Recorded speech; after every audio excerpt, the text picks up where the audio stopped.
Hi, welcome to our YouTube channel. This is a Q&A on how to run a business as a young person. I'm Cyngen Black, I'm a farmer, I'm 20 years old and I've been running my own company for the last 4 years. Hi, I'm Matthew. I work in fiber optics and I've been running my company for the last month, just over a month.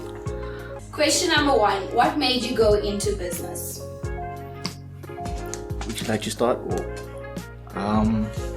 I think for me, like my family's always been in business, and as bad as it sounds, I could never see myself working for someone else. So being in business for most of my life, always working alongside my parents, as well as all the prophecies I've received, I knew that business was where I needed to get to and where I need to be. Yeah, pretty much same for me as what Matthew said. My parents have been running their own business for the last 20 years, and for as long as what I can remember, I've never been able to work under someone per se. So I knew that I was always going to run my own business. And then besides that, I always knew I was called for business. And then I also got multiple prophecies to confirm that. And yeah, I kind of learned from my parents on how to run a business, as is I'm busy learning how to take over my parents' business. So that's how we got into business. Okay, what are the struggles that you guys have faced in business? You want them like alphabetically or should we number them? I think the shorter list would be what struggles haven't we faced yet? Sure. I don't think you could name them per se, because each day comes with its own challenges and struggles. There's been lots, and both our fields are different. So yeah, my struggles being obviously weather conditions and things out of our control, strikes, so on and so forth. Yeah, I mean, our struggles are prices on the market, storms, Mother Nature herself, lambing conditions, calving conditions. I mean, recently we've lost two of our best breeding animals. So I mean, that's a pretty big struggle that we face quite often. And I mean, you never see these things coming, but the best thing that we do is just push through them. But I mean, yeah, struggles, they come all over the place, and when you least expect them, they come. I mean, 9 times out of 10, only after you face the struggle do you realize it was actually a struggle. So, yeah. How do you stay motivated through the struggle? Knowing that you were called for it, that's pretty much how I see it through.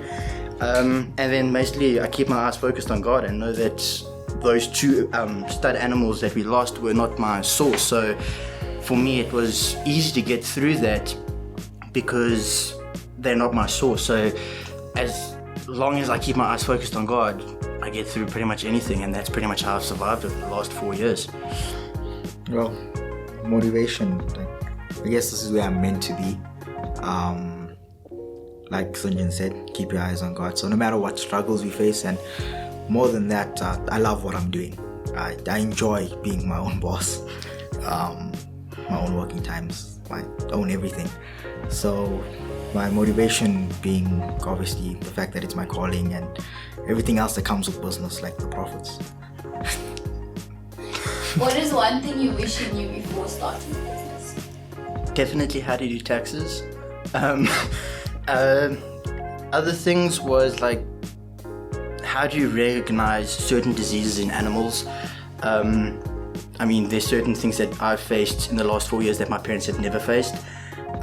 So I mean, it was new challenges for everyone, and everyone that I asked, no one could give me an answer to it, so I had to learn through that experience.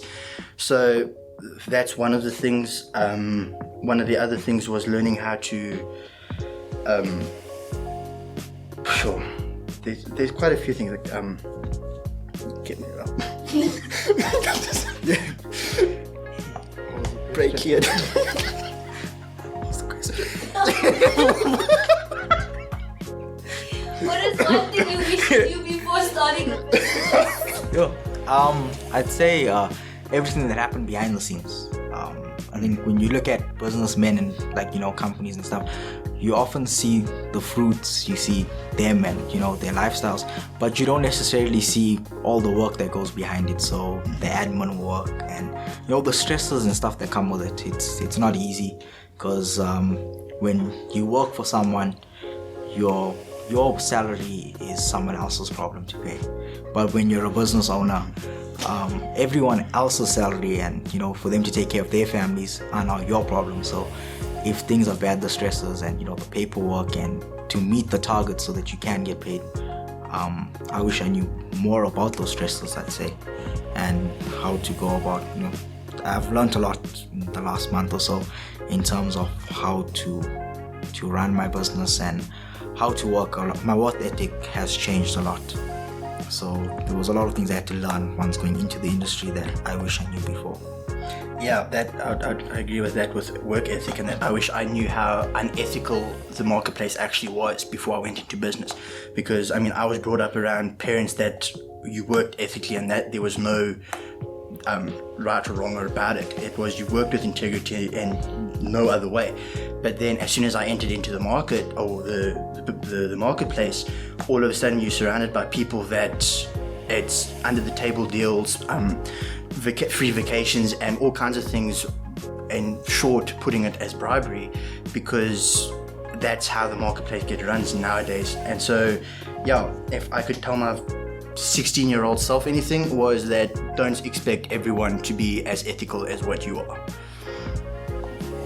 What causes young people not to start a business? Fear. Yeah, I think it's the fear of failing, first of all. it's very daunting starting your own company and taking it from the ground up. And I mean, you hear all these big success stories, but you also hear these big failure stories, you know. And I mean, you hear how these big guys were bankrupt multiple times before the age of 30, and they only started their business at like 25. So it does become very scary to start your own company. And then I think another thing as well is that a lot of young people don't know what they actually want to do. And they tend to want to start a company for the profit or the monetary value of it, but not actually because they're called to it. And so, yeah, so I think a lot of the young people that are called to business are scared of failing, and a lot of people that aren't called to business do it and end up failing, and then tell the people that are called to it that it's so scary and such a dangerous place because, you know, they failed as well, but meanwhile they weren't ever called to it. Yeah, and I think a lot of people want to run before they can walk. So when they start a business, they automatically want to reach the top. Yeah. But every business starts at the ground up. So your first month is not always going to be your greatest month. You're not going to see what you feel your goals are meant to be reached, and so on and so forth. And everyone wants to have their own business. They like the perks that come with it. But I think a lot of young people forget that you need to crawl before you can run. Yeah. And that's one of the main reasons I think a lot of young people don't necessarily want to get into it, is because let's say you do start a business, you run it for a month and you don't see what you expected to see or what you'd eventually see, and then automatically that's a fail. Yeah.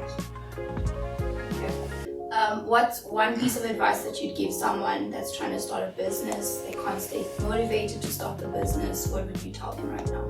Make sure you're called for it. If you're not called to business, stop wasting your time. And if you are called for it, get a word and stand on that word no matter what. I've had many prophecies of that I am called to be a farmer, and no matter what difficulties come, I mean, we've had hailstorms, we've had diseases that are incurable for animals, we've had animals that just die for nothing, but there is no logical explanation for it.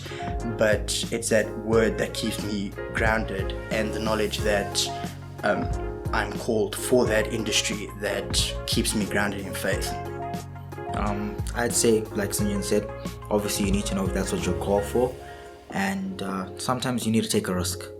You don't know if it's gonna work out or work out the way in which you want it to, but even if it doesn't, there's always a lesson to be learned, and without taking that risk you'll never know what could have been. So you'd rather try and fail than fail to try.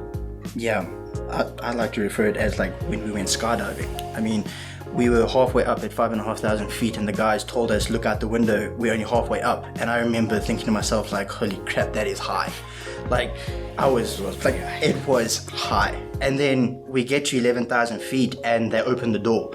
And when they opened that door, I can't explain the feeling, but it was like an instant cold feeling of almost fear, if I can put it like that. They went over me, and you watch the people in front of you go out the plane, and you get to the door and you're sitting on the edge and you're just feeling this wind blowing on you. And I remember actually sitting there thinking about asking the guy that I was jumping with if I can actually just stay in the plane, because I was not, I mean, the ground is like a little speck.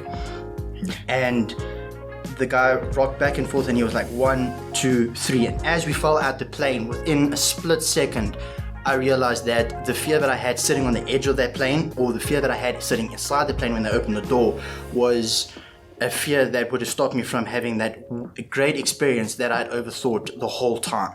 And I mean, by the time the chute opened, I'd forgotten about that whole fear the whole way down. So like Matthew said, that risk that you take, it's daunting at first, but as soon as you take the jump and you realize it's not as bad as what you thought it was, everything is actually a whole lot better than what expected. Thank you guys for watching this video. Please like, share, subscribe, and comment down below. So you've made it to the end of this video. Thank you so much for tuning in, and if you enjoyed this video, make sure to watch our next video. Don't forget to like, subscribe, and put on the notification bell, honey. Bye.